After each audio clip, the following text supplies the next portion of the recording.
Bonjour. La diarrhée chez un jeune enfant, c'est une situation qui peut être vraiment stressante pour les parents. Que faire? À quel moment faut-il s'inquiéter?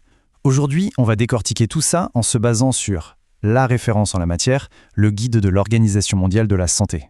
La question qui revient tout le temps, c'est bien celle-là. Comment est-ce qu'on réagit? Et surtout, comment évaluer si c'est grave ou pas?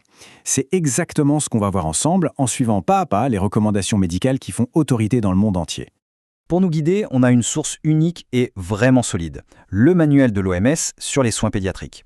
L'objectif ici, c'est de transformer le jargon médical en gestes simples et concrets que tout le monde peut comprendre et surtout appliquer. Alors, commençons par la base. Toute la stratégie de l'OMS, en fait, elle repose sur 3 piliers, 3 principes fondamentaux. Peu importe les symptômes, ces 3 actions sont toujours les premières à envisager. D'abord la réhydratation, c'est logique, il faut compenser tout ce que le corps perd. Ensuite, le zinc, c'est un oligo-élément super important pour aider à guérir plus vite. Et enfin, un point essentiel, on continue de nourrir l'enfant. Il ne faut surtout pas mettre son intestin au repos, au contraire, il a besoin de force. Mais avant d'agir, il faut savoir où on en est. Le principal danger de la diarrhée, ce n'est pas la diarrhée elle-même, c'est la déshydratation. L'OMS propose donc une classification hyper simple, en 3 niveaux. Et c'est ça qui va nous dire quel plan d'action suivre. Et voilà l'outil clé, le cœur du réacteur si on veut. Ce tableau, c'est la base de tout. Et ce qui est génial, c'est qu'il ne faut aucun matériel médical, juste de l'observation. On se concentre sur 4 signes. L'état général de l'enfant, l'aspect de ses yeux, sa soif et la réaction de sa peau. C'est en combinant ces signes qu'on va pouvoir évaluer le niveau déshydratation.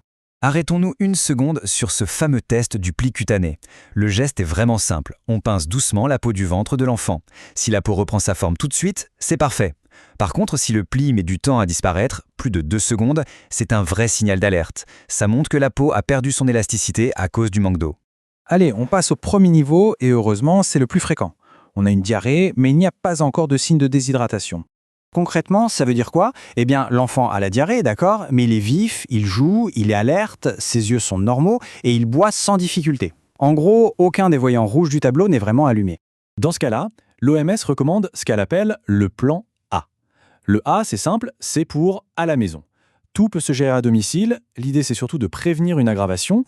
Et ce plan A, il repose sur 4 règles d'or. 1. On propose à boire plus souvent que d'habitude.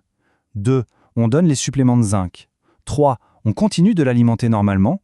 Et 4, qui est absolument crucial, on garde un œil sur l'évolution et on sait reconnaître les signes qui doivent pousser à reconsulter. Bon, maintenant, montons d'un cran.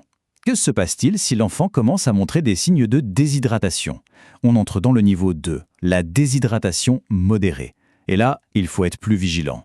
On parle de déshydratation modérée si on observe au moins 2 des signes listés ici.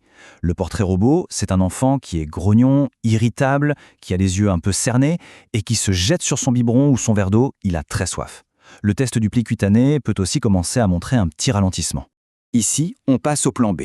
L'outil central de ce plan, c'est la fameuse solution de réhydratation orale, qu'on appelle SRO. Ce sont des sachets de poudre à diluer dans l'eau qui contiennent un mélange parfait de sucre et de sels minéraux pour que le corps absorbe l'eau efficacement. La méthode est très précise. Il faut donner une certaine quantité de cette solution, calculée selon le poids de l'enfant, sur une période de 4 heures. Si le bébé est allaité, on continue bien sûr l'allaitement. On attend la fin de ces 4 heures pour redonner à manger. Et point très important, au bout de 4 heures, on refait le point complet pour voir si l'état s'est amélioré. On aborde maintenant le scénario le plus sérieux, la déshydratation grave. Et là, il faut être très clair, c'est une urgence médicale. Il n'y a pas à hésiter. Les signes d'alerte ne trompent pas. L'enfant n'est plus juste irritable, il est léthargique, très somnolent, voire difficile à réveiller. Ses yeux sont très creusés, il n'arrive plus à boire ou il boit très mal, et le test du pli cutané est flagrant. La peau reste plissée plus de 2 secondes. Si on a au moins 2 de ces signes, il faut agir tout de suite.